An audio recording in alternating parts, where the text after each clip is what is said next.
Hey, what's going on? Tony from LearnAutoBodyAndPaint.com. Thanks for watching the video, and we are picking up on the Learn Auto Body and Paint Q&A. All right, so I'm on my last page. I got 2 questions left here, and what I'm gonna do later is make another video for you guys, asking you guys to comment on the blog with more questions so we could keep doing this, because a lot of people really enjoy these Q&As. All right, so I have 2 questions. The first one is from Gary.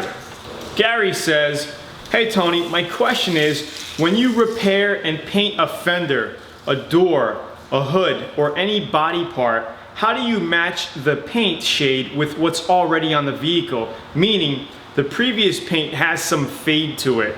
All right, so this is a common question, and it's a common issue that every auto body guy probably goes through. Say you have a 1990 Honda Accord that you're working on, right? An older car, has 20 years of paint on it, and the paint's not bad, but it's faded looking, and you just repainted a hood because it was in a front, collision. All right, so the hood was replaced, painted.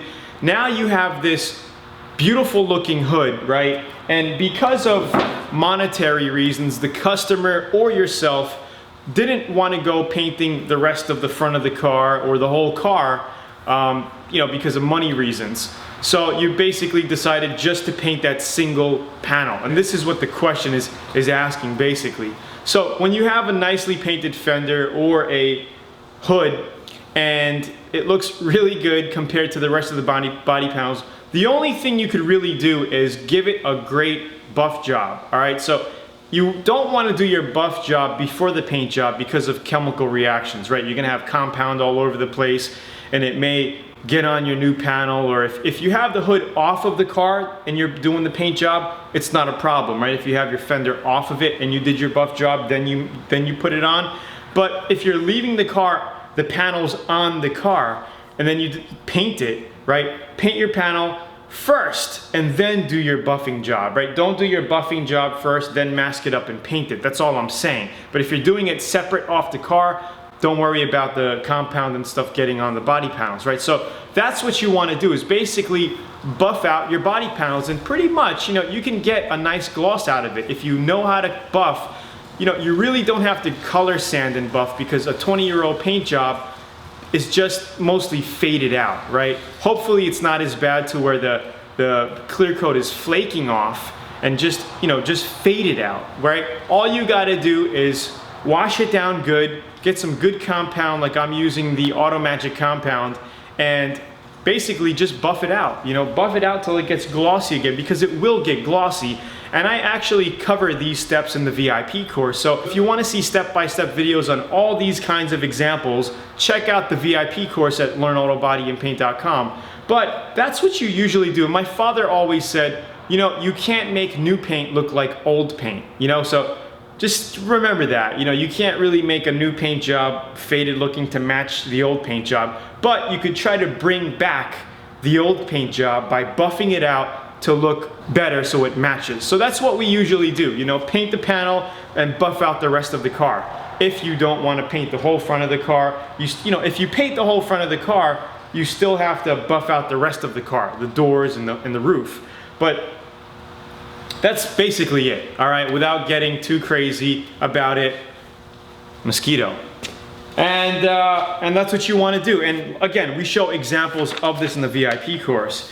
And the last question here is from Mr. Steve. Tony, my question is about thinners and reducers. What are the best thinners to use for regular paints, enamels, clear coats, etc.? This includes mixing ratios for primers and paints and all of that. You are so good at clearing things up and putting out real answers. I really enjoy it. Thank you, Steve. So there is no all-around reducer for everything, because with primers, sometimes they recommend you using this kind of reducer. With base coats and clear coats, they recommend you using this kind of reducer. So it really depends. But I know for a fact that for base coat and clear coat, if you stick with one brand, I use Omni, all right? It's a sub-brand of PPG. This Omni reducer that I have here will work with my base coats, my Omni base coats, my Omni clear coats, it will also work with the PPG base coats and clear coats. All right, so you could mix this with all of those brands. With Nason and DuPont, you could basically take the base maker for Nason and use that for DuPont paints and your Nason paints. All right, so all around clear coats and base coats, you could use that. For primers, I even use this if I'm using the same primer.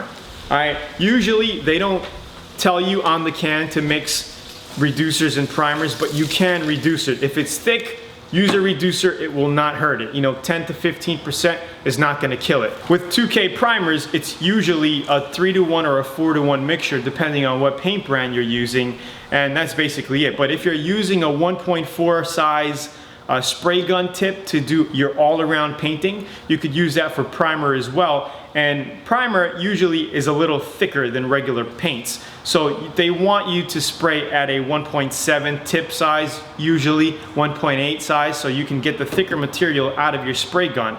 But what I usually do is, if I'm using a regular 1.4, is reduce my primer down 10-15%, then you could use a 1.3 or 1.4 spray gun tip and spray your primer out of. When you're done with that, clean the gun out good and you're good for base coat, clear coat with that same size tip. Pretty neat.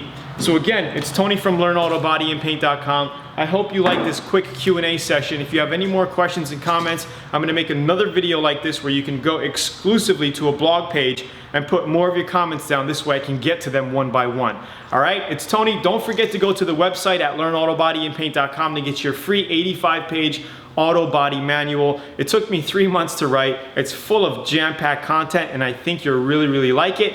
And we're also doing a 90-minute auto body and paint DVD. So there's tons of information on there. Just help me with shipping and tell me where to send it. You go to the website, click on free DVD, and tell us where to send it. Again, it's Tony. Please like, share, subscribe, comment, and I'll see you at the website. Cheers.